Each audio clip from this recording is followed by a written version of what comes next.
राम राम जी साਰਿਆਂ ने मैं तारा साथी मोहित पुनिया ताम सारे का जॉब्स टारगेट यूट्यूब चैनल पर एक बार फिर से स्वागत करूँ हूँ। तो भाई आज की वीडियो का मैं आप क्या कराएंगे, HCS का जो तारा IBO पेपर आया था, ठीक है, इसका सॉल्यूशन करने का काम कराएंगे। ठीक है, HCS प्रीलिम्स का जो पेपर आया था इसका कंप्लीट एनालिसिस कराया जाएगा, कंप्लीट सॉल्यूशन करवाया जाएगा। तो देखो भाई पहला प्रश्न क्या था, घना फालतू का ज्ञान नहीं बांटांगे। डिस्क्रिप्शन का मैं भाई आप लोगों को टेलीग्राम ID का लिंक मिल जाएगा, उड़ता पेपर डाउनलोड कर सको भाई। उड़ा नुक्की नु पेपर की PDF गेट रखी है, नुक्की नु PDF डाउनलोड हो जाएगी। ठीक है भाई, पहला प्रश्न क्या भाई, among the following language which has या have been declared as classical language by the Indian government. भाई निम्नलिखित भाषाओं में से कौन सी भाषा या भाषाओं को भारत सरकार द्वारा शास्त्रीय भाषा या भाषाएं घोषित किया गया है। तो भाई ऑप्शन नंबर डी करेक्ट हो जाए। उपरोक्त सभी इन चारों भाषाओं को मलयालम, तेलुगु, कन्नड़ और तमिल, इन चारों भाषाओं को भी भारत सरकार द्वारा शास्त्रीय भाषा घोषित किया गया है। टोटल 6 भाषाओं को शास्त्रीय भाषा घोषित किया गया है। ठीक है, 2 भाषाएं और हैं, उनके नाम अभी फिलहाल ध्यान नहीं है, लेकिन टोटल 6 भाषाओं को शास्त्रीय भाषा क्या किया गया है, घोषित किया गया है। ठीक है भाई, अगले क्वेश्चन की तरफ बढ़ते हैं। अगला क्वेश्चन क्या है, अगला क्वेश्चन देखो भाई, ये थोड़ा है मतलब ये डिजिटल क्रांति है ना, इसने भी दिमाग में खराब कर रखा है। चलाना वन और न बंदर का हाथ में बंदूक पकड़ा दे। देखो भाई प्रश्न देखो क्या है, which among the following is known as विरोधी कवि और द रेबल पोइट। भाई किस निम्नलिखित में से किस कवि को विरोधी कवि जाना जाता है, हिंदी का प्रश्न है। ठीक है, बिल्कुल आसान सा प्रश्न है, बहुत बार आया उड़ा। ऑप्शन नंबर 1 करेक्ट हो जाए। सूर्यकांत त्रिपाठी निराला है, इनको भाई विरोधी कवि यानी कि जो रेबल पोइट है उसके नाम का जाना जा है भाई। ठीक है, ऑप्शन नंबर 1 करेक्ट हो जाएगा। जो ऑप्शन नंबर ए बिड़ा गया है बिल्कुल करेक्ट हो जाएगा। अगला क्या है, in which of the following place या places are the famous Ashokan pillars found भाई। इनका मतलब कौन से 4 प्लेस का ऊपर था, मतलब इनका मतलब कितनी जगह का ऊपर अशोक के जो स्तंभ हैं वो पाए गए थे, वो प्रश्न पूछा गया। निम्नलिखित में से किस स्थान या स्थानों के ऊपर अशोक के स्तंभ पाए गए थे। ऑप्शन नंबर सी करेक्ट हो जाएगा। सांची के अंदर, लोरिया नंदनगढ़ के अंदर और सारनाथ के अंदर, यहाँ पर तीनों की जगह भाई अशोक के सांची के स्तूप पाए गए थे। ठीक है भाई, अगला प्रश्न की तरफ बढ़ा भाई। अगला प्रश्न देखो भाई क्या होगा, who were the chief painters in the Hamzanama under Akbar's order. मतलब कि भाई अकबर के आदेश के तहत जो हमजानामा थे उसके प्रमुख चित्रकार थे वो कौन थे, ये प्रश्न दिया गया है। तो इसका देखो भाई क्या आंसर हो जाएगा, बिहजाद और मुल्ला दोस्त अहमद, दशवंत और बसावन, सैयद अली और अब्दुल समद और मनोहर और Bishandas. Option number C correct हो जाएगा। सैयद अली और अब्दुल समद थे, ये दोनों के दोनों अकबर के आदेश के तहत जो हमजानामा था इसके कौन थे, प्रमुख चित्रकार थे भाई। अगला प्रश्न क्या भाई, which language was used as the official language in Satavahana age, यानी कि जो सातवाहन युग था तो उस टाइम कौन सी भाषा थी वो उड़े की मतलब कि ऑफिशियल भाषा थी, राजभाषा थी। सातवाहन सुना हुआ, सातवाहन राजवंश था। ठीक है, तो उस टाइम कौन सी भाषा थी वह प्रयोग करी जाया करती। तो ऑप्शन नंबर बी करेक्ट हो जाए, प्राकृत भाषा का प्रयोग कराया जाया करता भाई। अगला प्रश्न देखो भाई क्या है, दिखता हुआ ऊपर कदे कटता हो, थोड़ा नीचा न कर लिया। Which among following is not A proto Harappan culture भाई, इसके अंदर से कौन सा है वो एक प्राक हड़प्पा संस्कृति नहीं है। अमरी संस्कृति, कोट दीजी संस्कृति, सोथी संस्कृति या झो संस्कृति। बताओ भाई क्या आंसर आओगा। हाँ भाई सुरेश जी बताइए क्या आंसर आएगा इसका, कौन सी जो संस्कृति है बताओ भाई इसका क्या आंसर आओगा, बताओ बताओ। ऑप्शन नंबर डी करेक्ट हो जाए, जोब संस्कृति। जो जोब संस्कृति है वो एक प्रोटो हड़प्पन कल्चर नहीं है। बाकी तीनों की तीनों अमरी संस्कृति, कोटदीजी संस्कृति और जो चौथी संस्कृति है तीनों की तीनों प्रोटो हड़प्पन कल्चर की संस्कृतियां हैं। अगला प्रश्न के 7वां, who led the English companies embassy to emperor Farrukhsiyar court भाई, किसने फरूक सियर के दरबार में इंग्लिश कंपनी के दूतावास का नेतृत्व किया था। मतलब जो फरूक सियर का दरबार था उड़ती ले जाने खातर जो इंग्लिश कंपनी का जो मतलब कि जो वो था दूतावास था, तो उसका जो हेड था जिसने नेतृत्व कराया था भाई फरूक सियर का दरबार ले जानता ही, तो वो कौन था, ये प्रश्न पूछा गया था। John Surman, option number D correct है, जॉन सुरमन था वो उसका नेतृत्व करता था और ये इसका क्या था, हेड था भाई। ठीक है भाई, अगला प्रश्न की तरफ बढ़ा भाई। अगला प्रश्न क्या है, 8वां प्रश्न की तरफ आ गए हैं। विच of the following is incorrectly paid, इसका मैं भाई हरियाणा जिक्के भी है, कदे तामा वागा मैं हो भाई हरियाणा जिक्के तो है ही को नहीं, हरियाणा जिक्के भी है, इंडिया जिक्के भी है, सारे डाल के प्रश्न है। Which of the following is incorrectly paid, इसका मतलब है जो गलत जोड़ा है वो बताओ कौन सा है। Ramoshi uprising Chittoor Singh 1822 central rebel, बताओ ये कौन सा? ऑप्शन नंबर ए करेक्ट हो जाए। जो रामोसी अपराइजिंग है चित्तूर सिंह 1822, यो गलत है। बाकी ये तीनों के तीनों भाई बिल्कुल सही है। रंगरूर विद्रोह भी इसी टाइम आया था, संथाल विद्रोह भी इसी टाइम आया था, और कोल विद्रोह भी है वो भी इसी टाइम आया था। अगला प्रश्न बताओ, which of the following statements about the Ahrar movement are true भाई? अरहर जो मूवमेंट था, जो अरहर क्या था, आंदोलन था, उसके बारे में निम्नलिखित में से कौन सी जो स्टेटमेंट दे रखी है वो सही है? यो प्रश्न दिया गया है, बताओ भाई। अरहर आंदोलन से संबंधित निम्नलिखित में से कौन सी जो स्टेटमेंट है वो सही है? ये प्रश्न दिया गया है। इसका आंसर बताओ भाई क्या हुआ, बताओ भाई। तो इसका करेक्ट आंसर हो जाएगा भाई ऑप्शन नंबर बी, पहली, दूसरी और तीसरी, तीनों की तीनों स्टेटमेंट है ये करेक्ट है। चौथी स्टेटमेंट हो गलत है। अरहर आंदोलन से संबंधित, यानी कि मौलाना मोहम्मद अली थे, वो इस आंदोलन के संस्थापक थे। इस आंदोलन का जो मेन उद्देश्य वो क्या था भाई कि हमें भी राष्ट्रवादी आंदोलनों के अंदर, यानी जो मुस्लिम जो थे उनको भी स्वतंत्रता आंदोलन के अंदर जो सक्रियता भागीदारी थी उसकी जरूरत थी। मुस्लिमों की शायद बात ही नहीं है, अरहर आंदोलन है, ठीक है। लेकिन जो मौलाना मोहम्मद अली थे ये मुस्लिम नेता ही थे, तो इसके हिसाब से बताने लग रहा हूं। इसकी स्थापना 20वीं सदी के प्रारंभिक दशक के अंदर हुई थी। मेरे हिसाब से शायद 1906 के अंदर हुई थी इसकी स्थापना, ठीक है। तो ऑप्शन नंबर 1, 2 और 3 तीनों के तीनों करेक्ट हो जाएंगे। बाकी चौथा है उसका गलत हो जाएगा। अलीगढ़ से ऐसा कोई संबंध नहीं था भाई, ठीक है। तो ऑप्शन नंबर कौन सा करेक्ट हो जाएगा? इसका बी करेक्ट हो जाएगा भाई। अगला प्रश्न देखो, बी है सी, 1, 2 और 3, सी और बी है भाई। अगला क्या है? Arrange the chronological order of the Sufi संत। जो सूफी संत जो आए थे उनका क्रोनोलॉजिकल ऑर्डर है वो अरेंज करना है, ये प्रश्न पूछा गया भाई। जो सूफी जो संत आए थे उनका क्रोनोलॉजिकल जो ऑर्डर है इसको अरेंज करना है, ये प्रश्न पूछा गया है। बताओ भाई, मतलब कि कौन सा सूफी संत हो पहले आया था, कौन सा बाद में आया था, ये प्रश्न पूछा गया है, ठीक है। नसीरुद्दीन चिराग दिल्ली, बाबा फरीद, शेख मुइनुद्दीन सिजनी या निजामुद्दीन औलिया, इनके अंदर से कौन सा जो शेख है वो सबसे पहले आया था? मतलब इनका भाई कालक्रम है वो सेट करना भाई, कौन सा किसके हिसाब से कौन पहले आया था और कौन बाद में आया था। तो इसका भी करेक्ट आंसर क्या हो जाएगा? ऑप्शन नंबर बी करेक्ट हो जाए। पहले वाले का बी करेक्ट था, इसका बी करेक्ट हो जाए। दूसरा, तीसरा, चौथा और पहला है ये इनका कालक्रम हो जाएगा, यानी कि सबसे पहले आया था शेख मुइनुद्दीन सिजजी, उसके बाद आया था आपका बाबा फरीद, और उसके बाद कौन सा आया था? निजामुद्दीन औलिया, और फिर आखिरी में जो सबसे जो फर्स्ट नंबर मतलब आखिरी में आया था वो आया था नसीरुद्दीन चिरागे दिल्ली, ठीक है भाई। अगले प्रश्न की तरफ बढ़ते हैं, समझ में आ गया हुआ, इसका भी ऑप्शन नंबर बी करेक्ट है। अगला प्रश्न देखो भाई, अगला प्रश्न तो अगले पेज पर है। अगला प्रश्न है, who assassinated Stevens the district magistrate of Tippera in 1931, ठीक है। टिपरा जिसको पहले टिपरा बोला जाता था लेकिन वर्तमान में त्रिपुरा बोला जाता है भाई। 1931 में जो तिपेरा है त्रिपुरा के जिला मजिस्ट्रेट स्टीवंस की हत्या किसने करी थी, ये प्रश्न पूछा गया है, ठीक है भाई। तो बताओ भाई, कल्पना दत्ता और सुसेनी गांगुली, ठीक है, और सुसेनी नहीं सुहासिनी गांगुली है, और प्रतिलता याडेडर, सही डालते हैं अक्सर दिखते नहीं के लिख रखा है, और कल्पना दत्ता, संती और सुनीति चौधरी, बीना दास और बसंती देवी। बताओ भाई क्या होगा इसका? प्रीति लता वाडेडर, देखो इसका मैं से दिखा वाडेडर, मैं इसमें देखूंगा इसमें याडेडर दिखा है।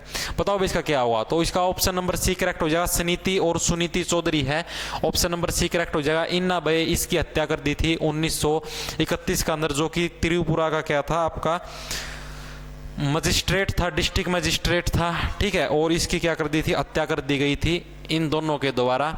अगले प्रश्न की तरफ बढ़ते हैं भाई। अगला प्रश्न क्या है देखो, which dynasty ruled in the region of modern Haryana at the time of Ghaznavi innovation. मतलब जिस टाइम भारत के ऊपर, मतलब हरियाणा के ऊपर, भारत के ऊपर भी गजनवी मोहम्मद जो गजनवी था उसने आक्रमण कराया था, ठीक है। तो गजनी ने जिस टाइम आक्रमण कराया था तो उस टाइम मैंने पूछा भाई हरियाणा का जो क्षेत्र था उसके ऊपर किस वंश का शासन था, ये प्रश्न पूछा गया। तो ऑप्शन नंबर ए करेक्ट हो जाए, तोमर राजपूत थे, ठीक है। तोमर राजपूत थे, उनका शासन था भाई। जिस टाइम गजनी ने हरियाणा के ऊपर मतलब भारत के ऊपर आक्रमण कराया था तो उस टाइम हरियाणा के अंदर किनका शासन था?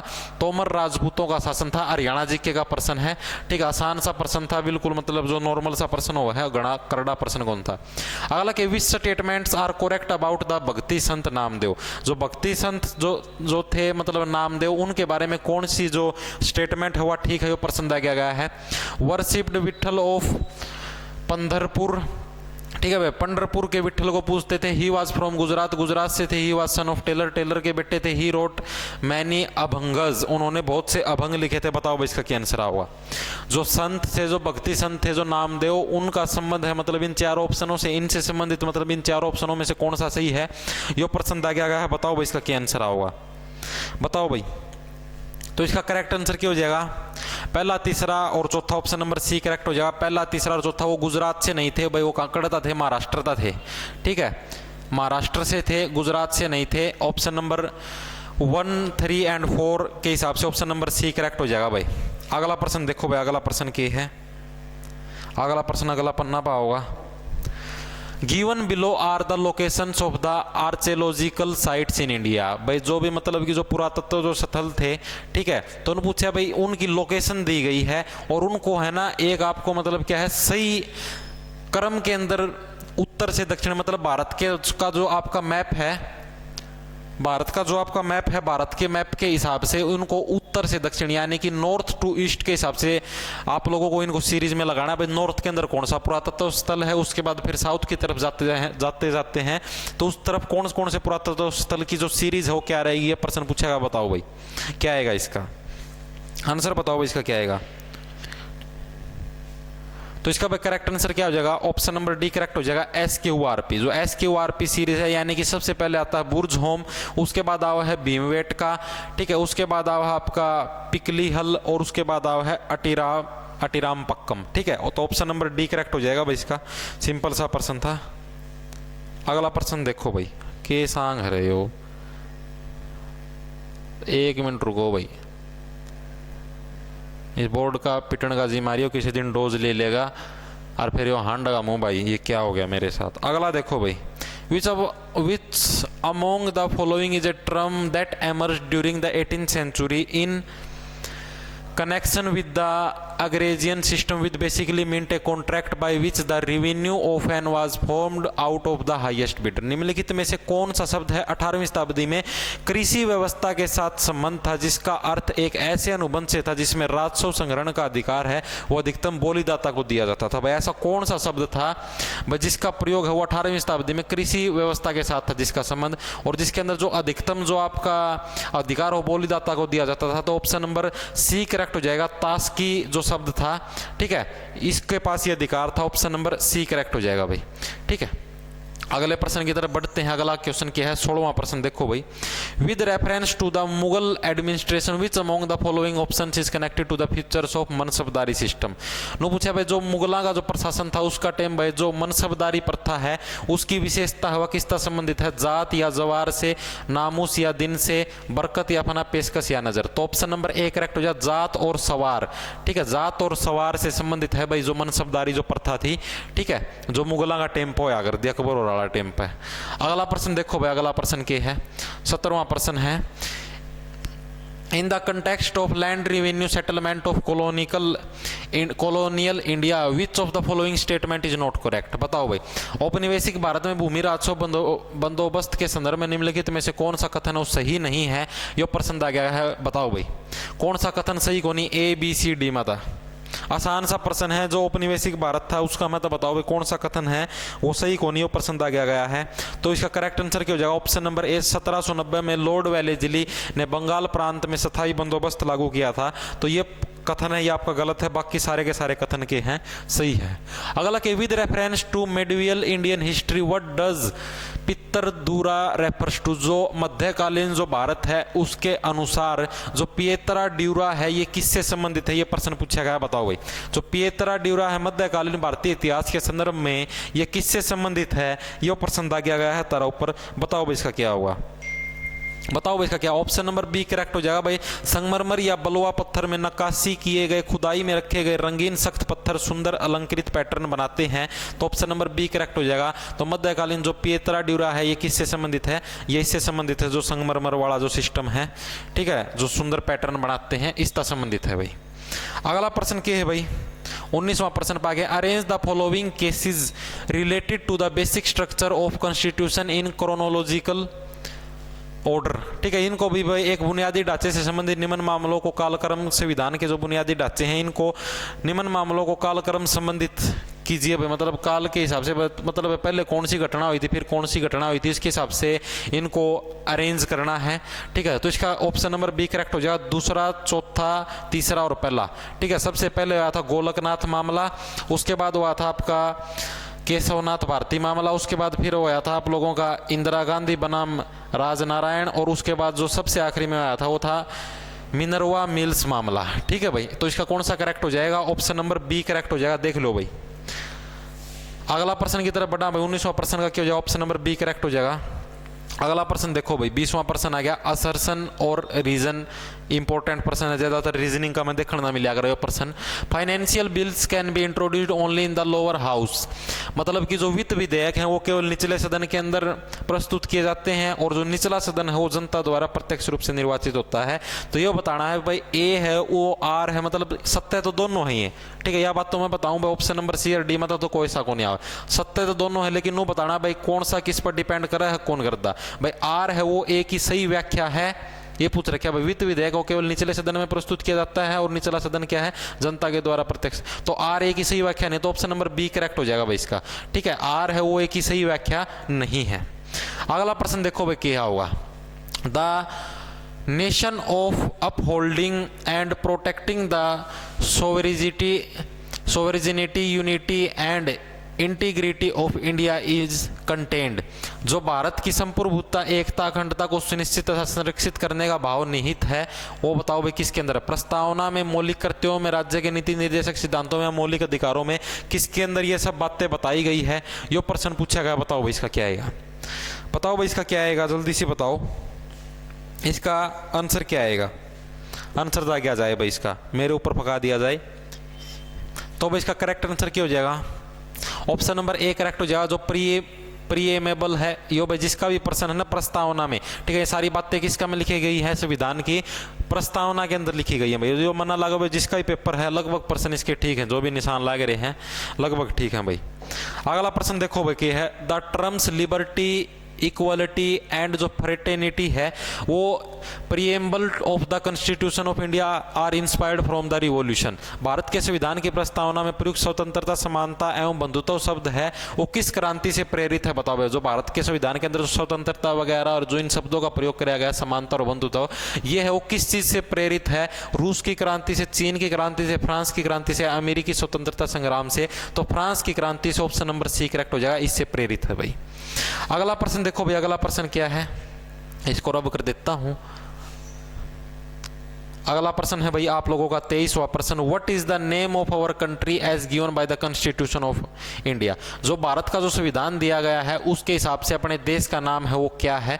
तो इसने बिल्कुल सही निशान लगा रखा है, इंडिया अर्थात Bharat, option number C correct हो जाएगा। अपने देश का नाम है संविधान के अंदर इंडिया अर्थात भारत लिखा गया है। कई जने इसकी हिंदुस्तान अर्थात भारतवर्ष लिखे हुए हैं, कई जने इंडिया अर्थात हिंदुस्तान, जो कि पूर्णतः गलत है, जिसने ढंगता नहीं पढ़ रखा है वो ये कांड कर।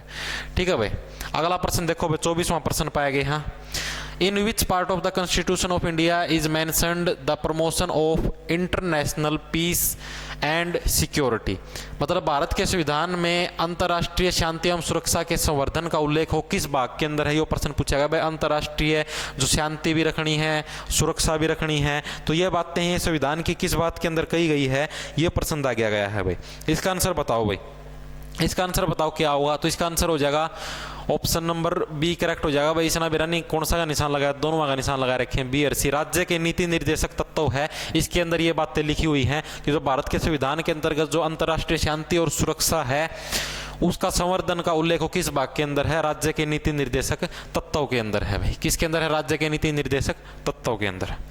अगला प्रश्न क्या है भाई, under which article can any citizen of India move directly to the supreme court of India for violation of any of his या हर फंडामेंटल राइट, भाई किस अनुच्छेद के तहत है वो भारत का कोई भी नागरिक अगर उसके अधिकारों का हनन होता है तो वो सुप्रीम कोर्ट के अंदर जा सकता है, कौन से अनुच्छेद के अंतर्गत जा सकता है, ये प्रश्न दिया गया है, बताओ भाई। और ये इसका आंसर भाई देखो मैं आप लोगों को बता देता हूं, इसने जो आंसर लगा रखा है बिल्कुल करेक्ट आंसर है, आप लोग और बताओ भाई। तो इसका बिल्कुल करेक्ट आंसर है अनुच्छेद 32 के अंदर ये सब, ऑप्शन नंबर ए करेक्ट हो जाएगा भाई। अगला प्रश्न देखो भाई क्या है, match list with list two and select the sequence of the match the following करने हैं भाई। बताओ भाई, बहुत मैच करे हैं जिस टाइम छोटे होया कर दे, मैच द फॉलोइंग बताओ भाई, किसका गेला किसका मैच होगा। रिकॉग्नाइज्ड लैंग्वेज का गेला किसका मैच होगा। एंटी डिफेक्शन का गेला बताओ भाई, पढ़ लो इतना। आंसर बताओ भाई इसका क्या होगा। आंसर दागो फटाफट से। ऑप्शन नंबर सी करेक्ट हो जाए, इसका बिल्कुल करेक्ट आंसर है भाई। ए चौथा नंबर का गेला मैच होगा, ए है वो चौथा का गेला मैच होगा। बी है वो दूसरा का गेला मैच होगा, एंटी डिफेक्शन 10th शेड्यूल का गेला। उसके बाद जो सी है वो पांचवा, डी पहला। सी है वो पांचवा गेला मैच होगा, डी है वो पहला का गेला मैच होगा। और जो आपका बच गया ई है वो आपका तीसरा का गेला मैच होगा। सॉरी वो ई का निशान लगा दिया कि ई का कौन आवा है, यू होगा आपका डी का, और यो है यो तीसरा गेला मैच होगा। ये इसका सही मैच होगा भाई, ठीक है। चेकअप कर लियो, ऑप्शन नंबर सी करेक्ट हो जाएगा इसका, ठीक है। यो जिस भी भाई का पेपर है मन्ना तो लागा पक्का सिलेक्टेड है, इसका मेंस तो क्लियर हो जाएगा। अगला प्रश्न देखो भाई, यो हिंदी में आ गया भाई, ठीक है, देख लियो हिंदी में। अगला क्या है भाई, which one of the following is correct chronological order. वो ये ऑर्डर बताना भाई किसका सही है। निम्न में भारतीय संघ में पूर्ण राज्य के दर्जे को प्रदत्त करने वाले कालक्रमानुसार सही जो आप लोगों का कालक्रम है उसका शेड्यूल बताना भाई क्या होगा। बताओ भाई, जो भारत के अंदर जो पूर्ण राज्य के अंदर जो दर्जा प्राप्त है उसके हिसाब से शेड्यूल बताओ भाई, जो सही कालक्रम हो क्या होगा। यो प्रश्न आ गया, बताओ भाई, बताओ क्या। ऑप्शन नंबर बी करेक्ट हो जाए, नागालैंड, हरियाणा, सिक्किम और अरुणाचल प्रदेश, ठीक है। कालक्रम क्या होगा, ऑप्शन नंबर बी करेक्ट हो जाए, पहला नागालैंड, फिर हरियाणा, सिक्किम और अरुणाचल प्रदेश, ठीक है। भारतीय संघ में पूर्ण राज्य के दर्जे को प्रदत्त करने वाले कार्य मतलब सारे पहला पूर्ण राज्य का दर्जा नागालैंड थी मिला, फिर हरियाणा थी, फिर सिक्किम थी, फिर अरुणाचल प्रदेश थी। मतलब नु सीरीज में चाली गए नु यह सीरीज पूछी थी भाई किसको सबसे पहले पूर्ण राज्य का दर्जा मिला था और किसको बाद में मिला था। अगला प्रश्न अगला पन्ना पे है। अगला प्रश्न देखो भाई, कंसीडर द फॉलोइंग स्टेटमेंट। इस स्टेटमेंट को कंसीडर करो और इसका आंसर दागो भाई। Right to vote is a legal right and not a fundamental right. जो वोट देने का अधिकार है वो कानूनी अधिकार है, लेकिन एक मतलब जो फंडामेंटल यानी एक कोई मौलिक अधिकार नहीं है। Right to property is not a fundamental right. जो मतलब कि आप लोगों का संपत्ति का अधिकार है वो भी एक आपका मौलिक अधिकार नहीं है। Article 300A was inserted in the constitution of India by the 44th constitutional amendment. जो मतलब संविधान का जो 300वां, देखो भाई हिंदी में आड़े लिख रखे कद हिंदी मीडियम वाले मुंह भाई देखी जाकड़ा है प्रश्न। जो अनुच्छेद 300A है वो भारत के संविधान के 44वें संविधान संशोधन द्वारा समाहित किया गया, और अनुच्छेद जो 301 है वो प्रॉपर्टी के अधिकार को बचाने का मतलब संपत्ति के अधिकार से संबंधित है। ये प्रश्न पूछा गया। इसके अंदर दोनों बताओ भाई कि कौन सी जो स्टेटमेंट है वो करेक्ट है, ये प्रश्न पूछा गया। बताओ भाई इसका बताओ भाई क्या होगा, कौन सी स्टेटमेंट हो करेक्ट है। तो इसका करेक्ट आंसर क्या हो जाएगा, ऑप्शन नंबर बी भाई साहब का बिल्कुल ठीक है। पहली दूसरी तीसरी ये करेक्ट है, बाकी या चौथी है या गलत है, ठीक है। पहली दूसरी और तीसरी के आप लोगों की करेक्ट स्टेटमेंट है। अगला प्रश्न देखो भाई, अगला प्रश्न है तारा, which of the following statement is not correct. इनका मतलब कौन सी स्टेटमेंट है वो करेक्ट को नहीं, ये फिर वो प्रश्न पूछ लिया, ठीक है। भारतीय संविधान का उद्देश्य प्रस्ताव जवाहरलाल नेहरू द्वारा रखा गया था। भारतीय संविधान का उद्देश्य प्रस्ताव डॉक्टर भीमराव अंबेडकर के द्वारा रखा गया था। एच.सी. मुखर्जी को संविधान सभा के उपाध्यक्ष के रूप में निर्वाचित किया गया था। डॉक्टर सचिदानंद को संविधान सभा के अंतरिम अध्यक्ष के रूप में निर्वाचित किया गया था। तो जो कौन सी स्टेटमेंट हो ट्रू को नहीं, तो ऑप्शन नंबर ए करेक्ट हो जाए। भारतीय संविधान का जो उद्देश्य प्रस्ताव है वो जवाहरलाल नेहरू के द्वारा रखा गया था, ये है, ये आप लोगों का क्या हो जाएगा, गलत हो जाएगा। बाकी ये तीनों के तीनों जो स्टेटमेंट है वो बिल्कुल सही है भाई, ठीक है। मन्ना दोनों लागा, मन्ना दोनों याद आओ कि उद्देश्य प्रस्ताव है वो शायद पंडित जवाहरलाल नेहरू के द्वारा ही रखा गया था। मैं एक बार फोन के अंदर चेक कर लेता हूँ भाई, कभी बिना बात गलत हो जाए किसी का, ठीक है। मैं एक बार चेक कर लेता हूँ भाई।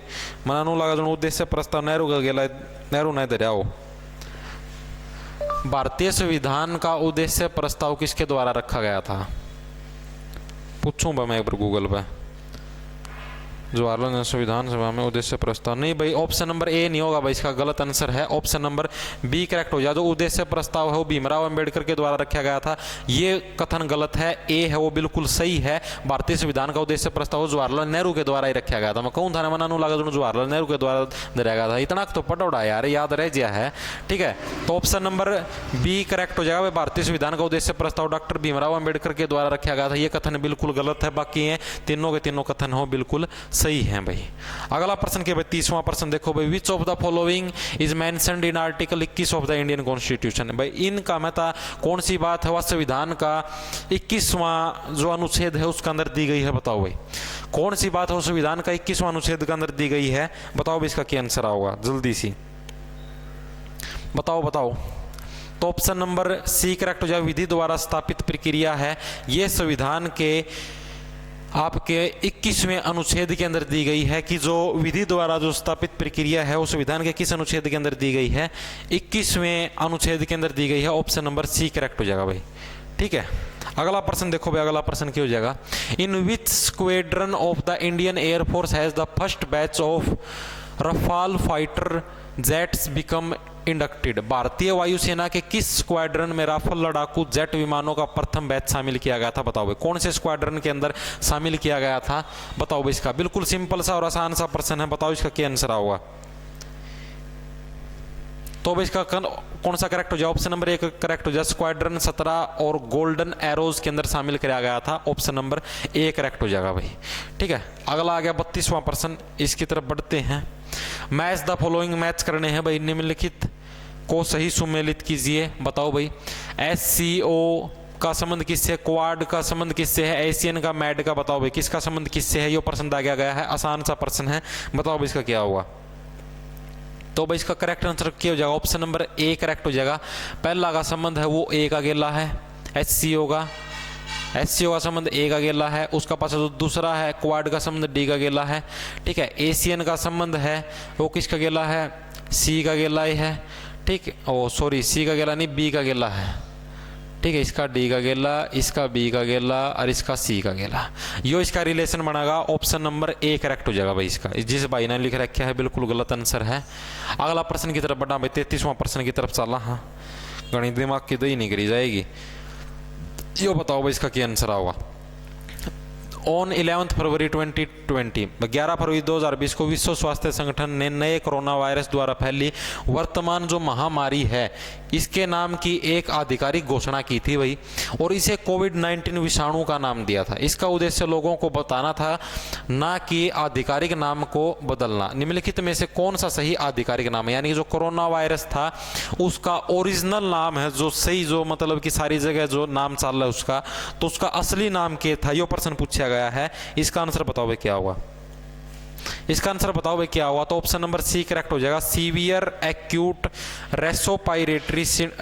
रेस्पिरेटरी सिंड्रोम कोरोना वायरस 2, यानी कि SARS-CoV-2 है, ये इसका ओरिजिनल नाम था। बाकी तो ये जो नाम काट रखे हैं कोरोना ये तो आप ही ना काटे हैं, ठीक है। अगला प्रश्न क्या है, with reference to the latest notification in March 2021, जो कि प्रवासी भारतीय नागरिक OCI योजना पर मार्च 2021 में जारी नवीनतम अधिसूचना के संदर्भ में निम्नलिखित में से कथनों पर विचार कीजिए भाई। इसका बताओ भाई क्या होगा, निम्नलिखित कथनों पर विचार कीजिए। जो OCI जो कृषि भूमि है वो खरीद सकता है, बिल्कुल आपका अच्छा नु बताना कौन कौन से सही हैं। तो इसका हो जाएगा भाई OCI चिकित्सक, ये तो हो जाएगा गलत, ठीक है। ऑप्शन नंबर यो भी करेक्ट हो जाएगा, OCI चिकित्सक अधिवक्ता वास्तविक और चार्टर्ड अकाउंट का पेशा अपना सकता है। OCI उन क्षेत्रों में जाने के लिए विशेष अनुमति चाहिए जिसे केंद्रीय सरकार या सक्षम, यो भी गलत है, ठीक है। ऑप्शन नंबर चौथा सही है, OCI किसी भी अनुसार, बिल्कुल भाई। तो ऑप्शन नंबर सी करेक्ट हो जाए, सिर्फ 2 और 3 है, ये इसका करेक्ट आंसर हो जाएगा। बाकी ऑप्शन है वो इसका मैं गलत दिए गए हैं। ये पूछा था भाई इसके अंदर जो OCI करंट अफेयर का प्रश्न है, ठीक है, इसका कौन सा आ जाएगा, ऑप्शन नंबर सी करेक्ट हो जाएगा भाई। अगला प्रश्न देखो भाई, with regards to information technology, 34वां प्रश्न देखो भाई, जो सूचना और जो प्रौद्योगिकी है, गाइडलाइन फॉर इंटरमीडियरीज एवं डिजिटल मीडिया इथिक्स कोड नियमों 2021 के संदर्भ में निम्नलिखित कथनों पर विचार कीजिए भाई। जो नई गाइडलाइन बनाई गई है, मतलब कि इनसे संबंधित भाई जो सोशल मीडिया संबंधित या फिर और भी कोई भी ऑनलाइन प्लेटफॉर्म है, तो इससे संबंधित जो गाइडलाइन बनाई गई है उसके हिसाब से कौन से कथन है, इनके ऊपर विचार कीजिए और इनका क्या आंसर आएगा, ये प्रश्न दिया गया है। तो इस भाई का बिल्कुल C correct answer option number C correct हो जाए। दूसरा, तीसरा और चौथा कथन है ये बिल्कुल करेक्ट है। बाकी ये जो पहला कथन है, the guidelines are for over the top platforms only नुका भाई जो गाइडलाइंस हैं ये सिर्फ टॉप जो OTT प्लेटफॉर्म जो ऑनलाइन जो स्ट्रीमिंग कर रहे हैं जो अगर फिल्म फलम आया अमेजन वगैरह हॉटस्टार वगैरह नुका भाई सिर्फ उन खातर तो ऐसा नहीं है, यह गाइडलाइन इन सारे खातर है, पहला दूसरा तीसरा, ये बिल्कुल करेक्ट आंसर हो जाएगा। ठीक है भाई, अगला प्रश्न देखो भाई, अगला की है, अगला पन्ना पाओगा। अगला पन्ना है consider the statement, statement consider करनी है। निम्न कथन पर विचार कीजिए, भारत की इच्छा है कि चाबहार बंदरगाह को 13 देशों के अंतर्राष्ट्रीय उत्तर दक्षिण गलियारा जो कि भारत से रूस तक विस्तृत है उसमें शामिल किया जाए। तो ये बताओ भाई निम्नलिखित देश या देशों में से कौन से हैं वो INSTC के सदस्य हैं, बताओ भाई कौन से देश हैं वो INSTC के सदस्य हैं, ये प्रश्न दागा गया है, बताओ इसका क्या आंसर होगा। तो इसका करेक्ट आंसर क्या हो जाएगा, ऑप्शन नंबर ए जो सिर्फ ए यानी जो ईरान देश है वो INSTC का सदस्य है, बाकी कोई सा भी देश INSTC का सदस्य नहीं है, ऑप्शन नंबर ए करेक्ट हो जाएगा।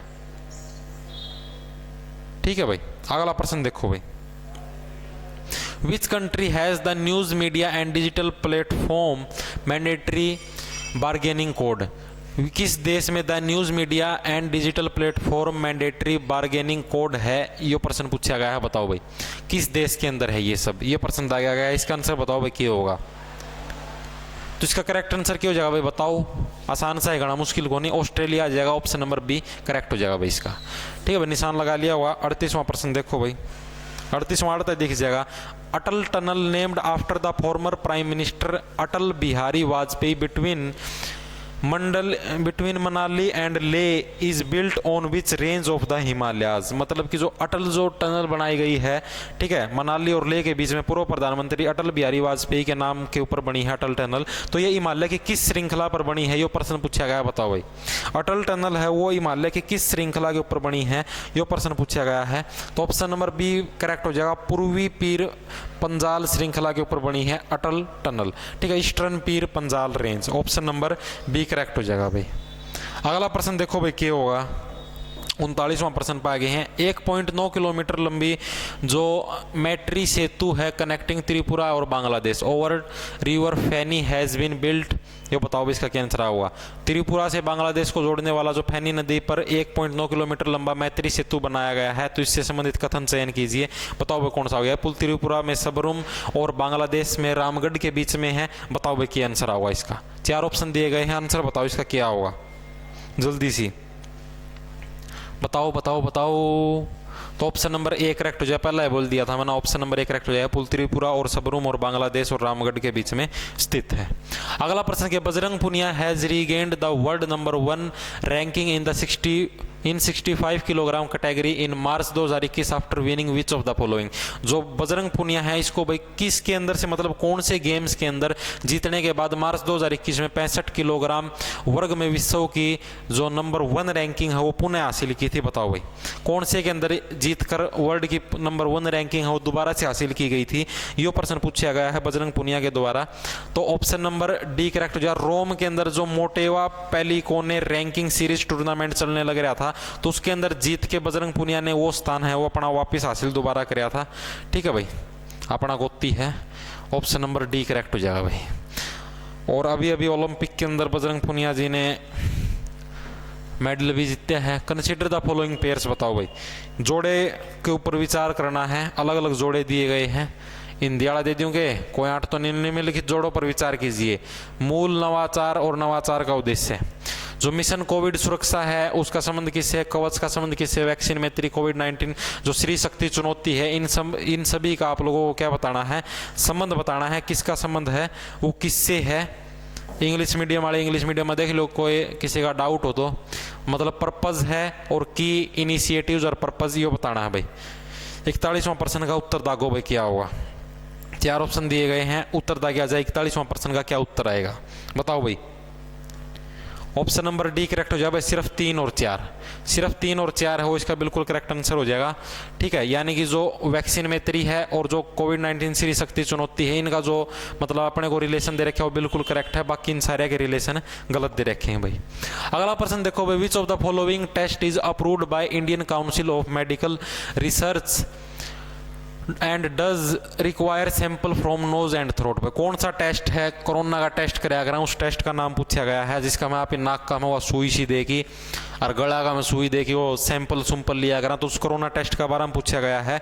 उस टेस्ट का नाम बताना है, कौन सा टेस्ट है। बिल्कुल आसान सा प्रश्न है, आराम था ये तो लगभग सारे का ठीक है पाओगा। बताओ भाई इसका आंसर क्या होगा। आंसर था क्या जाए इसका, फटाफट क्या हुआ, गणी आवाबाजी नहीं तो करेक्ट आंसर क्या हो जाएगा, ऑप्शन नंबर बी हो जाएगा, रैपिड एंटीबॉडीज टेस्ट।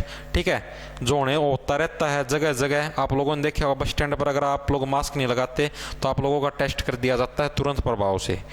ठीक है, बताओ भाई अब अगला प्रश्न पाएंगे। हाँ 43वां प्रश्न पे भाई, निम्नलिखित को सुमेलित कीजिए भाई, सुमेलित कीजिए भाई। 2020 का जो नोबेल पुरस्कार विजेता है उनको उनके साथ सुमेलित कीजिए भाई। जैसे कि रॉबर्ट बी विल्सन है, इनको कौन सा किसके अंदर नोबेल पुरस्कार मिला है, या फिर रोजर पेनरोज है, इनको किसके अंदर नोबेल पुरस्कार मिला है, यानी किस क्षेत्र के अंदर नोबेल पुरस्कार मिला है इनको, ये प्रश्न पूछा गया है। बताओ भाई इनको अपने अपने किस क्षेत्र के अंदर पुरस्कार मिला है, ये प्रश्न पूछा गया है।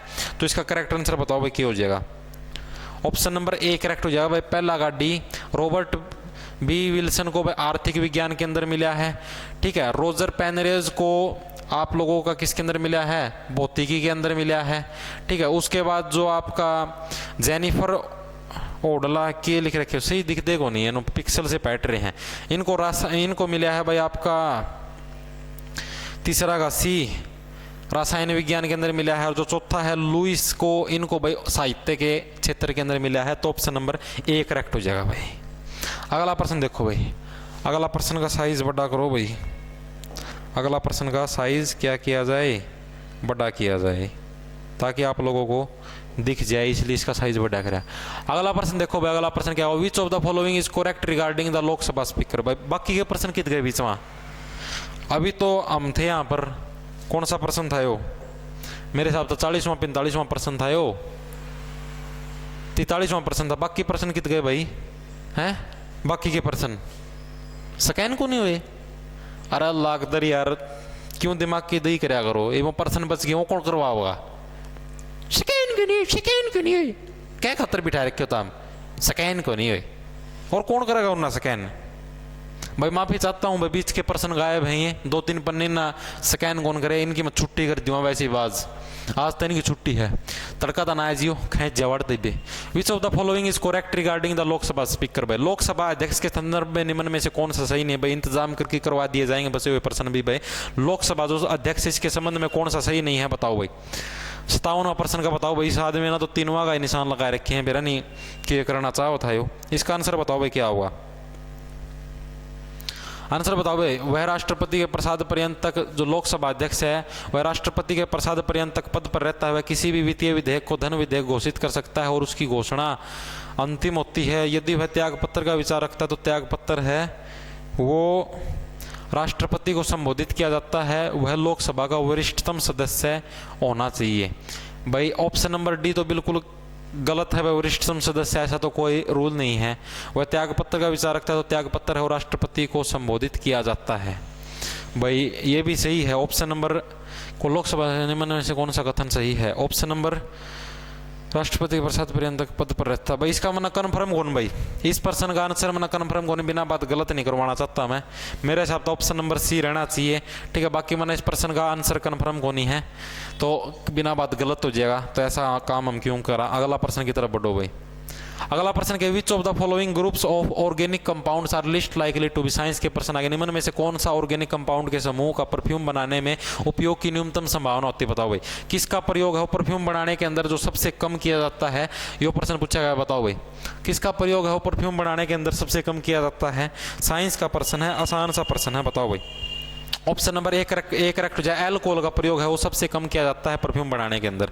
अगला क्या 59वां, which acid is used for cleaning gold ornaments, जो सोने के आभूषण है, जो अगर आपका सोने की पॉलिश पुलिस उठ जाए और किमें हुआ है तो उनको साफ करने के लिए किसका प्रयोग किया जावा है, तो ऑप्शन नंबर ए करेक्ट हो जाएगा, नाइट्रिक एसिड का प्रयोग किया जाएगा। इसका भी ऑप्शन नंबर कौन सा करेक्ट हो जाएगा, ए करेक्ट हो जाएगा भाई।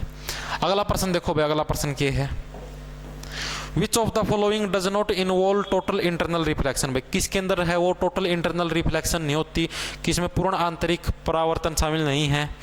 तो भाई रेगिस्तान के अंदर भी होता है, हीरे के अंदर भी होता है, कैलाइडोस्कोप इसके अंदर नहीं होता भाई, ऑप्शन नंबर बी करेक्ट हो जाए। ऑप्टिकल फाइबर के अंदर भी होता है भाई, ऑप्शन नंबर बी करेक्ट हो जाए। बाकी क्यों के अंदर जो है टोटल इंटरनल रिफ्लेक्शन होता है भाई।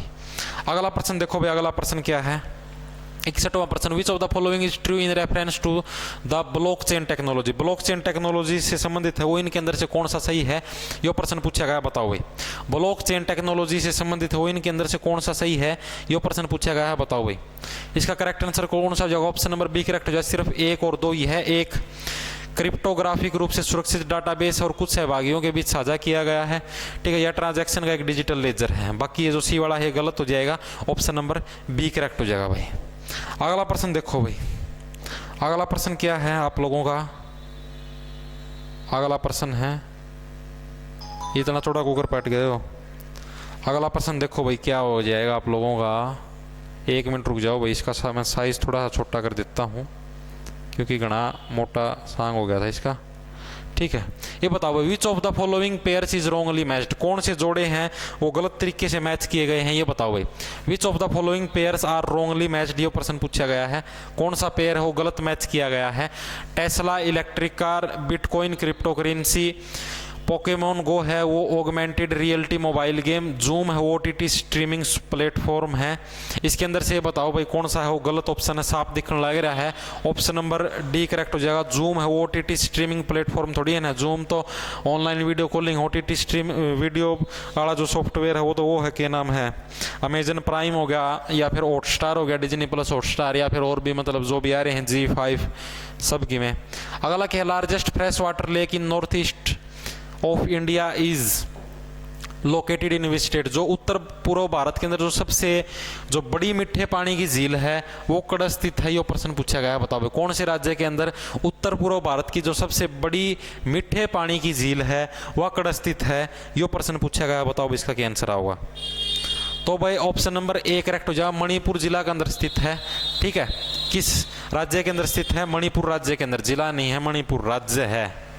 अगला प्रश्न देखो भाई, अगला प्रश्न क्या, in February 2021 which NASA rover landed on Mars, जो फरवरी 2021 था उसके अंदर नासा का है वो कौन सा रोवर है वो मंगल ग्रह पर उतरा था, ये बताओ भाई। आसान सा प्रश्न है, करंट का प्रश्न है, बताओ भाई इसका क्या आंसर होगा। तो इसका करेक्ट आंसर हो जाएगा ऑप्शन नंबर ए परसिविरेंस, जो परसिविरेंस है ये वाला रोवर है ये मार्स के ऊपर उतरा था, ऑप्शन नंबर ए करेक्ट हो जाएगा भाई।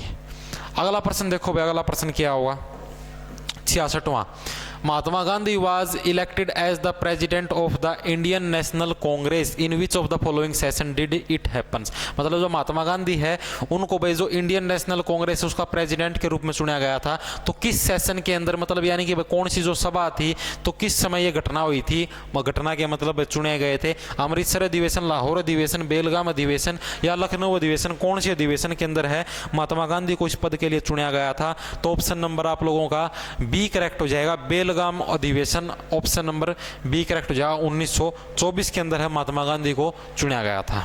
अगला प्रश्न क्या है भाई, अगला प्रश्न देखो आप लोगों का क्या हो जाएगा, थोड़ा है ना बड़ा साइज कर लिया, मैच करना है भाई, मैच करो भाई, तुम बहुत गणे मैच करते फिर आगे तो पायलट बने रहो, मैच करके दिखाओ भी क्या हुआ। इस लिस्ट थी मैच करना है, हिंदी मीडियम वाला लगाऊं के, क्योंकि गणखरे के बालक हिंदी मीडियम के होश हैं। बताओ भाई, सूची 1 का मिलान सूची 2 के साथ करना है, मिलान करो भाई इनका फटाफट सी, सूची 1 का मिलान हो सूची 2, इंग्लिश मीडियम वाले भी देख लो भाई, कदे फिर नो कमाए सेम है, कुछ वो को नहीं मतलब कि सेम है। आंसर बताओ इसका क्या होगा, इंग्लिश में भी यो कहा जा हिंदी, आंसर बताओ इसका क्या होगा, आंसर बताओ इसका क्या होगा। तो भाई ऑप्शन नंबर सी करेक्ट हो जाएगा, पहला नंबर पर तीसरा आ जाएगा, फिर पहला, फिर चौथा और फिर दूसरा, ठीक है। मतलब कि तीसरा का इनका जो मतलब आप इन्हें मैच करना कुकर हो जाएगा, ऑप्शन नंबर सी करेक्ट हो जाएगा। ए का गेला होगा तीसरा मैच, लक्ष्मी वाला गेला तीसरा, फिर हो जाएगा पहला मैच, दूसरा गेला, फिर हो जाएगा चौथा मैच, तीसरा गेल, और चौथा का गेल कौन सा हो जाएगा, दूसरा match, option number C correct हो जाएगा भाई। अगला प्रश्न देखो भाई कौन सा, 68वां प्रश्न है आप लोगों का, विच ऑफ द फॉलोइंग, मैं एक बार इतना साफ कर दूं भाई, कि निम्न क्रांतिकारियों में से किन को प्रसिद्ध काकोरी षड्यंत्र केस में फांसी की सजा दी गई थी। तो आसान काकोरी जो रेल घटना हुई थी, रेल राल लूटी थी, ठीक है, तो इसके अंदर किसको है वो फांसी की सजा हुई थी, इन क्रांतिकारियों का मैं था, यो प्रश्न आ गया है। बताओ इसका क्या आंसर होगा। बिल्कुल आसान सा प्रश्न है। तो ऑप्शन नंबर बी करेक्ट हो जाएगा, पहला, दूसरा, तीसरा और पांचवा, ठीक है, यानी कि राम प्रसाद, राजेंद्र और आपका तीसरा और पांचवा ठाकुर, इनको भाई आप लोगों के इस काकोरी जो षड्यंत्र हुआ था इसके अंदर फांसी की सजा सुनाई गई थी। अगला प्रश्न देखो भाई, अगला प्रश्न अगला पन्ना पा होगा। अगला प्रश्न क्या है भाई, अगला प्रश्न आप लोगों के लिए लंबा और चौड़ा कर दिया जाता है तुरंत प्रभाव से। इसका आंसर बताओ भाई, which social platform organisation was founded in Mumbai. भाई बम्बई में के दादोबा ओ एम आत्माराम पांडुरंग द्वारा किस सामाजिक सुधार संस्थान की स्थापना की गई थी। एम जी रानाडे का संस्थान के साथ जुड़ने के पश्चात यह लोकप्रिय हुआ। मैं भाई एक बार कैमरा चेकअप कर लूँ, इसका आंसर बताओ क्या होगा फटाफट से। वीडियो वाडियो चाल कौन चाल दी कदे बंदे हो लिया सांग बांग माड़ हुए भोकण लागे रहा हूँ, सही चाल रहा है भाई। इसका आंसर बताओ भाई क्या होगा, जल्दी से आंसर दा किया जाए। बिल्कुल सिंपल सा प्रश्न है, ठीक है, इस लड़का ना निशान भी लगा रखा है, इसका बताओ भाई क्या आंसर आओगा। लड़का निशान लगा रखा तो भाई सही लगा रखा है इसने, ऑप्शन नंबर सी करेक्ट हो जाए, प्रार्थना समास। अगला बताओ भाई, which of the following pair of writers and books in ancient India is wrongly matched. भाई कौन से जो बुका का और जो राइटर का नाम है वो गलत मैच हो रहा है, पुराना मतलब भारत का अंदर था, तो बताओ भाई कौन से उनका मैचअप है वो गलत कर रखा है बुका का राइटर का गेला। इसका बताओ भाई क्या आंसर आओगा, जल्दी सी, कोई मुश्किल काम को नहीं हो। तो भाई ऑप्शन नंबर डी करेक्ट हो जाए, जो कादम्बरी है, कादम्बरी का जो नाटक था इसका जो राइटर है वो हर्षवर्धन है। तो यो मेरे हिसाब था सही तो नहीं है, यो माना तो सही दिखा है कादम्बरी का, तो वो तो मतलब हर्षवर्धन था संबंधित है। एक मिनट रुको मैं चेक कर लूँ नेट पे भाई, बिना बात गलत हो जाएगा। कादम्बरी का संबंध किससे है, एक मिनट रुक जाओ भाई। कादम्बरी है, कादम्बरी की रचना किसने की थी, नो पूछता हूं मैं, की रचना किसने की थी, देख लेता हूँ मैं, कदे बिना बात गलत हो जा। बाण भट्ट करी थी भाई, बिल्कुल सही है। कादम्बरी हर्षचरित के हर्षचरित और कादम्बरी दो चीज लिखी थी बाण भट्टना, ठीक है, हर्षवर्धन का दरबारी कवि था बाण भट्ट और इसने दो चीजें लिखी थी हर्षचरित और कादम्बरी, ठीक है। तो ऑप्शन नंबर डी करेक्ट हो जाएगा। कादम्बरी का जो राइटर हो हर्षवर्धन को ने वो था बाण भट्ट था जो इसका दरबारी कवि था। अगला प्रश्न क्या है भाई, 71वां, which were the 3 main traditional styles of temple architecture in India. बताओ भाई क्या आंसर हो जाएगा। निम्न में से भारत मंदिर जो स्थापत्य कला है, जो इसके परंपरागत शैलियां कौन सी थी स्थापत्य कला की, 3 प्रमुख बताओ भाई कौन सी शैलियां थी, यो प्रश्न पूछा गया है। 71वां का बताओ भाई क्या आंसर होगा। ऑप्शन नंबर इसका भाई सी करेक्ट हो जाएगा, नागर, वेसर और द्रविड़ है, ये प्रचलित शैलियां थी।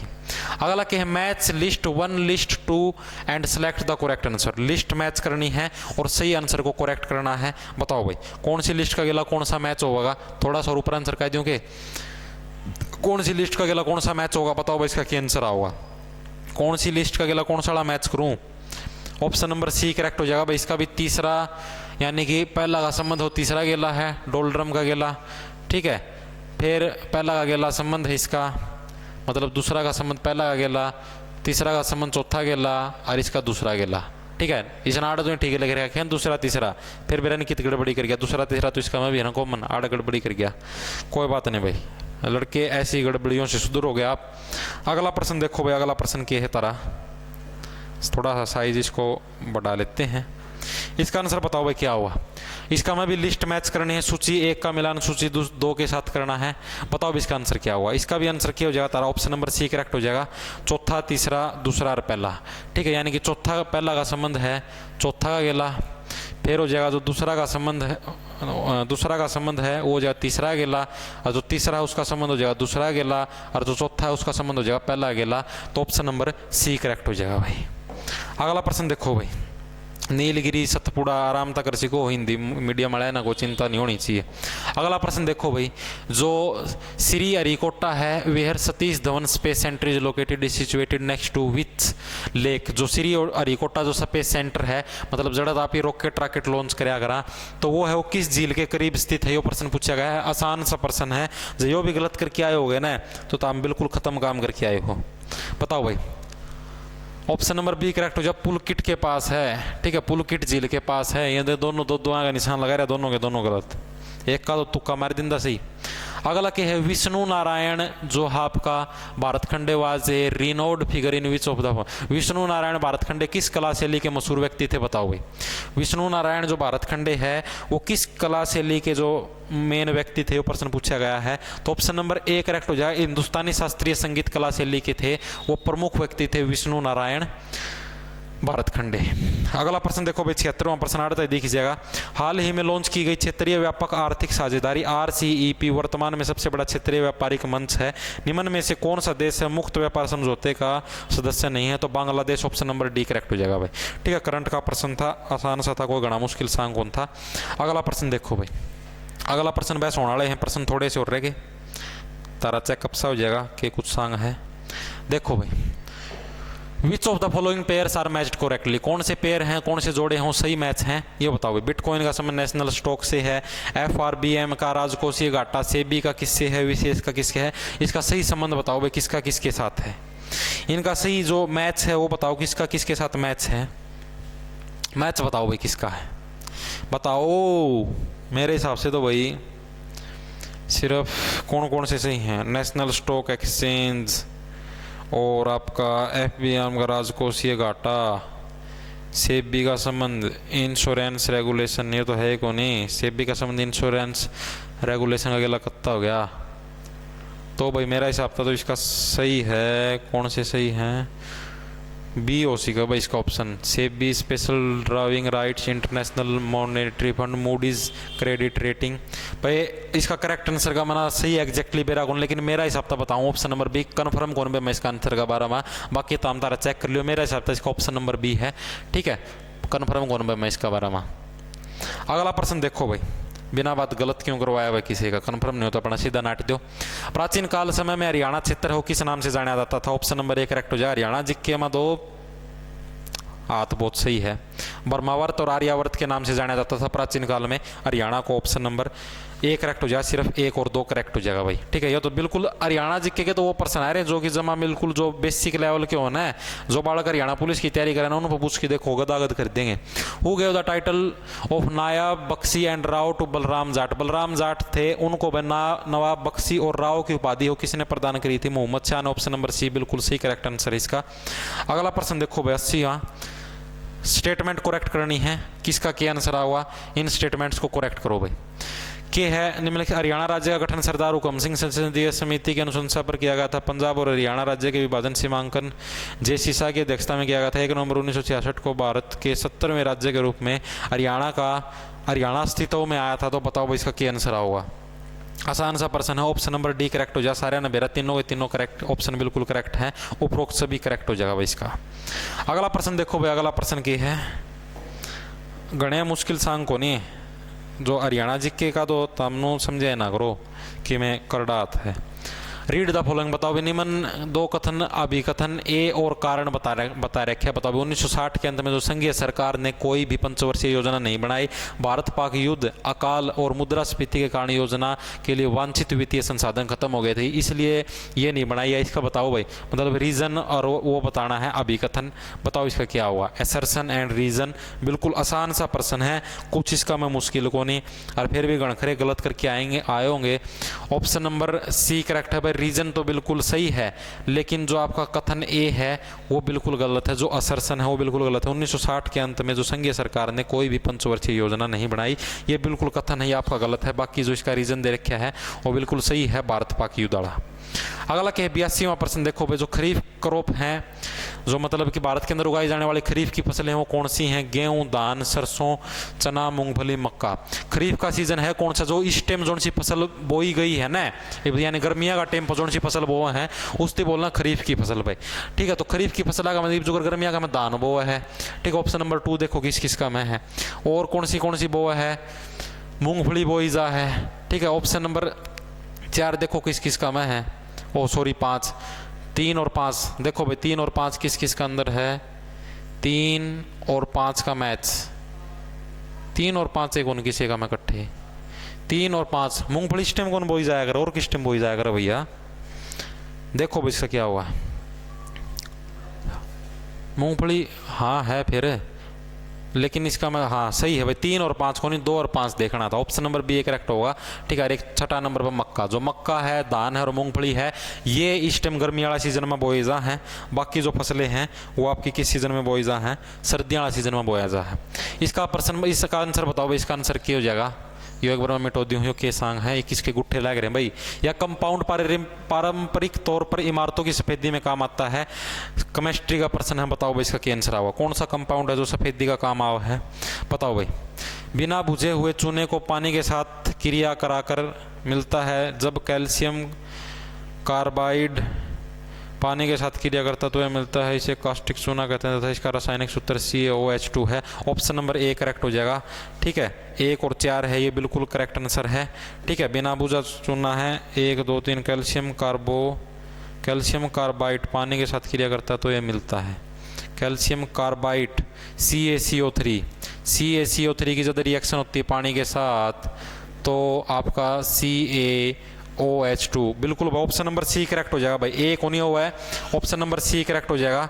ठीक है, ऑप्शन नंबर सी करेक्ट हो जाएगा। पहला, दूसरा और चौथा कथन सही और तीसरा वाला गलत है भाई। ठीक है, अगला प्रश्न की तरफ बढ़ो भाई। 84वां प्रश्न पा गए। हाँ बस पेपर का सॉल्यूशन कंप्लीट होने वाला है। देखो भाई, अगला है which of the following statement are true about washing soda. Washing soda है केमिस्ट्री का प्रश्न। मैं एक बार कैमरा का मैं चेकअप कर लूँ।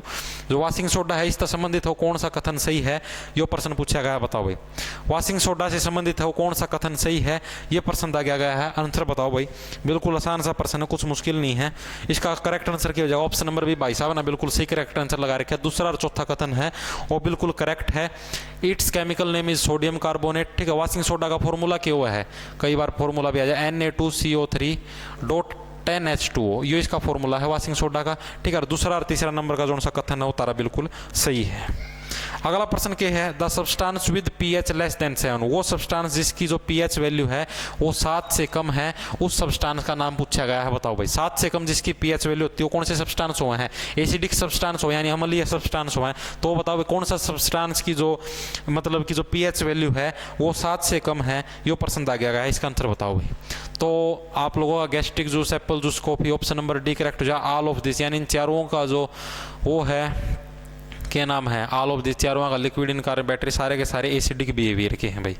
अगला प्रश्न कहता है base electrical conductor among the following is, जो बेस जो इलेक्ट्रिकल कंडक्टर है वो इनका में तो कौन सा है, ये प्रश्न पूछा गया है। बताओ भाई, निम्न में से उपयुक्त विद्युत चालक है वो कौन सा? मतलब है जो सारे में जो बढ़िया जो विद्युत का चालक है, ये प्रश्न पूछा गया है। तो भाई बिल्कुल सारे ना बेरा जो सारे में जो बढ़िया जो बेस्ट कंडक्टर है विद्युत का वो सिल्वर होया अगर, ऑप्शन नंबर डी करेक्ट हो जाएगा भाई। अगला प्रश्न देखो भाई, अगला प्रश्न क्या है? बिल्कुल बस थोड़े से प्रश्न हो रहे, थोड़े से के बस होएगे नो समझो। 87वां बताएंगे। जो किसी समुद्र की गहराई सोनार का उपयोग करके मापी जाती है, इसके बारे में निम्नलिखित कथनों पर विचार कीजिए। जो समुद्र की गहराई हो सोनार का प्रयोग करके नापी जा है, तो इन कथनों पर विचार करने हैं। विचार करो भाई थोड़ी देर। समुद्र की गहराई नापने के लिए अल्ट्रासोनिक तरंगों, साइंस के प्रश्न है, बिल्कुल आसान सा प्रश्न है। इसका बताओ भाई क्या आंसर होगा? बताओ भाई। ऑप्शन नंबर बी करेक्ट हो जाएगा। पहला और तीसरा कथन बिल्कुल सही है। ठीक है, समुद्र की गहराई नापने के लिए अल्ट्रासोनिक तरंगों का उपयोग किया जाता है और अल्ट्रासोनिक तरंगों द्वारा समुद्र तल से परावर्तन के उपरांत जो आता है समुद्र में पानी की अल्ट्रासोनिक स्पीड, ये गलत है भाई। दूसरा वाला कथन सही है, गलत है। बाकी पहला और तीसरा कथन सही है। मैच द फॉलोइंग भाई, मैच करो भाई। बीमारियां तो संबंधित है, एस जगह किसका गेला के संबंध है, अंडबंड पूछा है। बताओ, ऑप्शन नंबर बी करेक्ट हो जाएगा इसका। ठीक है, बिल्कुल सही है इस भाई का। ऑप्शन नंबर बी है। मिला के देख लियो, इतना टाइम को नहीं। अगला प्रश्न की तरफ बढ़ा। हाँ ठीक है, ऑप्शन नंबर बी यार, मिला के देख लियो, इतना तो काम करे सीखो हो। अगला प्रश्न देखो भाई, मना और भी काम है। क्या बज गए? 6:15 बज गए। अगला प्रश्न देखो भाई क्या है। अगला है तारा plastic bags are a potential hazard. जो प्लास्टिक की थैलियां पर्यावरण के लिए संभावित जोखिम है, निम्न में से कौन सा विकल्प है उसे सही वर्णित करता है? बताओ। प्लास्टिक के बारे में पूछा गया है भाई, प्लास्टिक के बारे में जो जोखिम है वो सही तरीके से वर्णित है वो कौन सा करता है, ये प्रश्न पूछा गया। बताओ इसका क्या आंसर होगा। ऑप्शन नंबर डी करेक्ट हो जाएगा। ये नॉन बायोडिग्रेडेबल होता है, बिल्कुल सिंपल सा प्रश्न था, डी करेक्ट हो जाएगा भाई। अगला क्या है 90वां प्रश्न देखो भाई क्या है। जो एक पेशेंट है उसके अंदर उसके पेट का में दर्द होने लग रहा है, ठीक है, बूंदी डाल, तो चिकित्सक प्रोबोटिक्स लेने की सलाह दे रहे। प्रोबोटिक्स मदद करती है। प्रोबोटिक्स हो किस चीज़ में मदद कर रहा है? चिकित्सक ने होगा भाई एक आदमी का पेट का में दर्द होने लग रहा है, और जो डॉक्टर है वो नुका बताए या दवाई ले, क्या नाम लिया इसे ना, प्रोबोटिक्स नाम की जो दवाई है याड़ी ले। तो नु पूछा भाई जो प्रोबोटिक्स है या किस चीज़ से संबंधित है, ये प्रश्न पूछा गया, इसका बताओ भाई क्या होगा। तो ऑप्शन नंबर सी करेक्ट हो जाए। पाचन क्रिया को स्वास्थ्यवर्धक करने के लिए, अच्छे जीवाणुओं की संख्या बढ़ाने के लिए इस दवाई का प्रयोग कराया जा है भाई। 91वां प्रश्न देखो भाई, 91वां प्रश्न का क्या हो जाएगा। जो doctor recommended real time PCR test for कोविड-19 patient the diagnostics test detect. जो चिकित्सक हो कोविड-19 के लिए भाई आरटी-पीसीआर टेस्ट खातर गए, तो ये टेस्ट है ये चीज़ डिटेक्ट कर रहा है, बताओ भाई। सिंपल सा प्रश्न है यो, तो मतलब हमने यूट्यूब पर जो ये वीडियो होने में मेरा पैट गया हुआ, तो ऑप्शन नंबर सी करेक्ट हो जाएगा। वायरस का आरएनए के बारे में जांच पड़ताल कर रहा है आरटी-पीसीआर टेस्ट। अगला की जो फेमस है Nubra valley known for orchards vistas Bactrian camels and monasteries lies between the two mountains range. जो नुब्रा घाटी है बागानों, बैक्टीरियल ऊँटों और मठों के लिए प्रसिद्ध है, ये दो पर्वत श्रृंखलाओं के मध्य स्थित है। कौन कौन सी दो पर्वत श्रृंखलाओं के बीच में स्थित है, ये प्रश्न पूछा गया है, बताओ भाई। जल्दी से देख लो प्रश्न और इसका आंसर बताओ फटाफट से, क्या हो जाएगा। ऑप्शन नंबर डी करेक्ट हो जाएगा। काराकोरम बिल्कुल इस भाई का बिल्कुल सही है, काराकोरम और लद्दाख के बीच में स्थित है। अगला प्रश्न देखो भाई। अगला प्रश्न बस हो गए हैं पूरे, एक पन्ना और रह होगा मेरे हिसाब से, 2 पन्ने पाओगे ये। और देखो भाई इसका क्या हुआ। Which of the following statement are correct. इसका मतलब कौन सी स्टेटमेंट हुआ सही दे रखी है। डेप्संग मैदानों के संदर्भ में, जो डेप्संग मैदान है इसके संदर्भ में कौन सा कथन सही है, बताओ भाई इसका क्या आंसर होगा। डेप्संग मैदानों के संदर्भ के अंदर कौन सा कथन सही है, ये पूछा गया है, बताओ भाई। ऑप्शन नंबर इसका डी करेक्ट हो जाए। दूसरा और तीसरा कथन हो बिल्कुल सही है। Plane is found at the higher attitude और it is covered with dense coniferous forests. ये मैदान है वो उच्च ऊंचाई वाले क्षेत्रों में पाए जाते हैं और सघन संख्येदार वनों से क्या है, ढके हुए हैं। 94वां है मैच करना है भाई, ठीक है, मैच तो तुम करते रहा करो। जूमिंग मतलब हिंदी का में भी सेम है, कुछ नया को नहीं, मतलब जो इंग्लिश का में वो सेम है, इसना मिटो दूँ मैं एक बार खातर। जो कॉलम 1 में दी गई है उसको कॉलम 2 के साथ कृषि का गला मिलाना है। जो जूमिंग कृषि हवा कड़क रीजा है नूस डाल के प्रश्न पूछे गए हैं, बताओ भाई। जो जूमिंग कृषि हवा कड़क रीजा है और जो और दूसरी कृषि है वो कड़क रीजा है, यो प्रश्न पूछा गया है, ठीक है। यो इंग्लिश खाड़ा खातर है, ठीक है। जूमिंग जामिंग सब कुछ सेम है, कुछ न्यारा को नहीं। बताओ इसका आंसर क्या होगा। आंसर बताओ इसका क्या होगा फटाफट सी। ऑप्शन नंबर बी करेक्ट हो जाएगा। पहला का सी, ठीक है, दूसरा का डी और तीसरा का ए और चौथा का बी है, ये आप लोगों का करेक्ट हो जाएगा। अगला प्रश्न की तरफ बढ़ो भाई। अगला प्रश्न क्या है भाई, इसका पाछा आखिरी पन्ना पाएंगे। अगला का गुट्ठा ही निशान है रे है तमना बेरा हो। बताओ भाई विच मतलब कि बिना अंतर्राष्ट्रीय सीमाओं से लगे सतलखंड राज्यों में कौन से राज्य भारत में अधिकतम उत्तरी, दक्षिण पूर्वी और पश्चिमी राज्य हैं। तो ऑप्शन नंबर डी करेक्ट हो जाए। हरियाणा, तेलंगाना, झारखंड है वो, मतलब कि भाई उस तरीके मतलब कि जो पूर्वी, पश्चिमी और उत्तरी क्षेत्र की तरफ लागे हैं, और लेकिन जो सतलखंड का अंदर है मतलब पानी का सारा कौन बिड़ देंगे, ये प्रश्न पूछा गया था। अगला प्रश्न क्या 96वां बताओ। निम्नलिखित में से कौन सा भारत का मुख्य बेसिन नहीं है, मुख्य नदी बेसिन कौन ही है, वो कौन सा है भारत का, ये प्रश्न पूछा गया है, बताओ भाई। निम्न में से कौन सा भारत का मुख्य नदी बेसिन नहीं है, इसका बताओ भाई क्या होगा। ऑप्शन नंबर सी करेक्ट हो जाए। तीस्ता है वो भारत का मुख्य नदी बेसिन नहीं है, बाकी सारे के सारे मुख्य नदी बेसिन हैं भाई। अगला क्या है झेलम नदी भू आकृतियों के बारे में निम्नलिखित में से कौन सा कथन सही है, तो इसका भी ऑप्शन नंबर सी करेक्ट हो जाएगा। 1, 2 और 3 है, तीनों के तीनों कथन सही है, ठीक है। झेलम कश्मीर की घाटी है, ये देख लियो, चेक कर लियो। अगला प्रश्न देखो भाई, आखिरी प्रश्न आप आएंगे, हाँ ठीक है, इसका पाछा खत्म हो जाएगी या क्लास HCS का पेपर का सॉल्यूशन। ये बताओ भाई which of the following represent Gandhara school of art. निम्न में से कौन सा गंधार कला शैली का प्रतिनिधित्व करता है, बताओ भाई। कौन सा गंधार कला शैली का प्रतिनिधित्व करता है, ये प्रश्न पूछा गया है, इसका बताओ भाई क्या होगा। ऑप्शन नंबर ए करेक्ट हो जाए, इसका सही है भाई। बामियान जो बुद्ध है वो गंधार कला शैली का प्रतिनिधित्व करता है। 99वां बताओ भाई, सुमेलित करने हैं, किसका संबंध हो, किसका गेल है। चिकनकारी का संबंध किससे, कलमकारी का संबंध किससे है। ऑप्शन नंबर इसका हो जाएगा बी करेक्ट हो जाएगा भाई। ठीक है, ए का 2 का गेला संबंध है लखनऊ का, बी का 4 के साथ संबंध है आपका, और जो सी है सी का 1 के साथ संबंध है, और डी है डी का 3 के साथ संबंध है भाई। कर लियो, आखिरी प्रश्न की तरफ बढ़ गए। हाँ, आखिरी प्रश्न भी है सही, सुमेलित कीजिए। इम्तियाज डालता मैचअप करना है इसका। तो आखिरी प्रश्न का क्या हो जाएगा कि मैच करना है इसमें। भरतनाट्यम कथक इसका हो जाएगा ऑप्शन नंबर सी करेक्ट हो जाएगा। पहला का दूसरा, भरतनाट्यम का संबंध तमिलनाडु का है, कथक का संबंध है वो उत्तर प्रदेश का है। ठीक है, कथक का संबंध उत्तर प्रदेश का है। मेरे हिसाब से तो ऐसा कौन भाई, शायद गलत करा भाई, इसका बेरा कौन भाई, चेकअप कर लियो। ठीक है, भरतनाट्यम का तो तमिलनाडु का ही है मेरे हिसाब से।